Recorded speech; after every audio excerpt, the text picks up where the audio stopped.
You know what I was sitting here thinking about? The last episode of Severance, episode 4, when they were out on the outing, their excursion in the wind. I don't even want to talk about the whole episode. I just, because we've already seen the episode, blah, blah, blah. What they did to Irvin, what they did to my buddy. So, like, is he just gone for real, permanently? He's too good of an actor to just be gone. So, we know this. But is Audi Irvin gonna, like, prevail? Because we already know something is going on with him. We already know.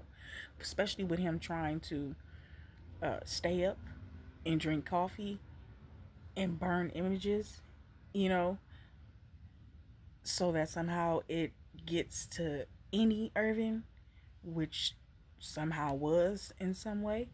But yeah, like I'm ready for this next episode. I really am. I'm like, is he really gone? And you know what I've been thinking about in that episode when he was dreaming and he was like in that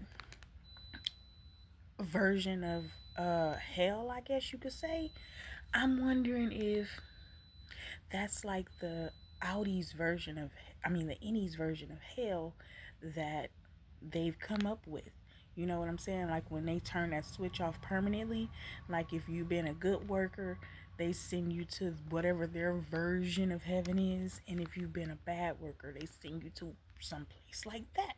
Because who was that crazy looking lady, that was molted and falling apart with like two strands of hair? I don't know. I think something was up with that dream world, that dream that he had. That I think that's gonna come back around and mean something. Cause like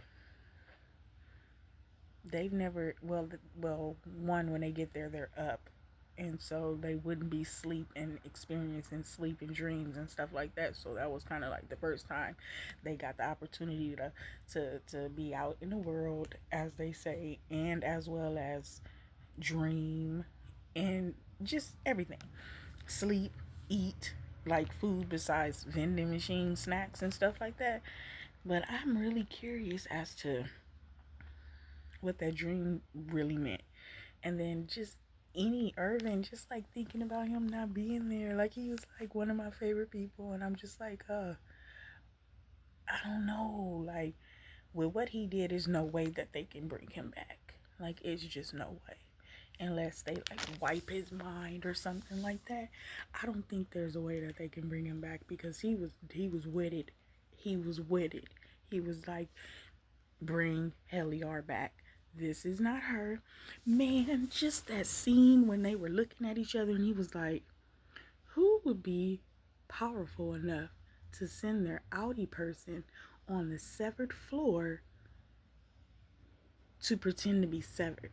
You'd have to be a mighty important person with a lot of power. Irvin is the Irvin is smart. He was smart.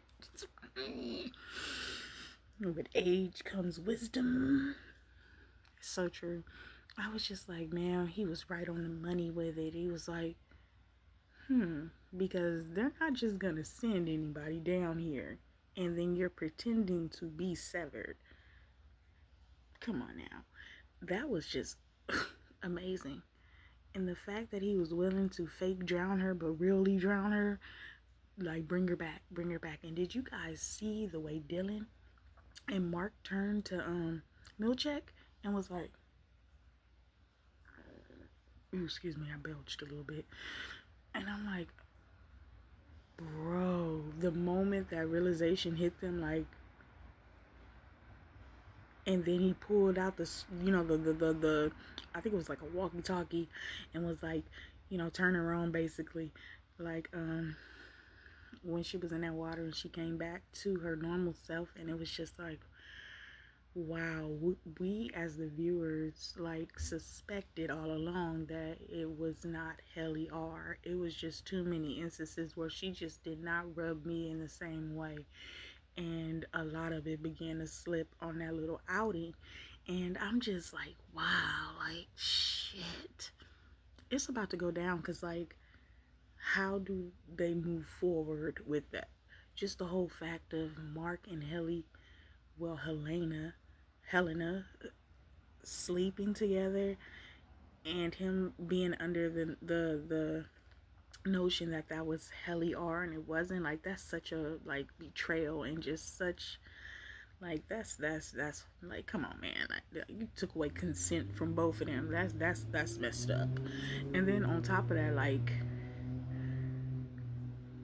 the thrumple of it all, like, wow, wow. And then with Mark being severed, well, being reintegrated, and I hope this next episode we're gonna see more of that, so that we know how integrated he really is, and is he gonna be able to remember what happened on that outing when he's out of the severed floor.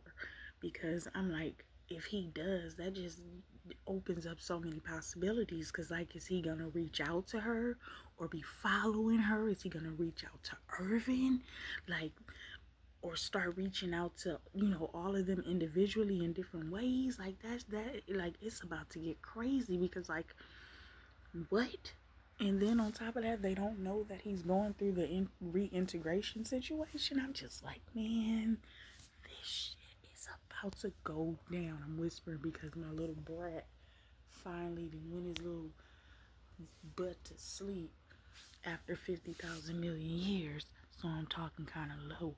But I'm just like, wow, this next episode, I'm so ready for it. I cannot wait till tomorrow at 8 o'clock, because it be on Apple, by 8 o'clock on Thursday night. So 7 o'clock or 8 o'clock, one of them. So I'm ready for it. I'm just like, the ramifications of everything that happened, everything that transpired on that outing, just, there's no way that she can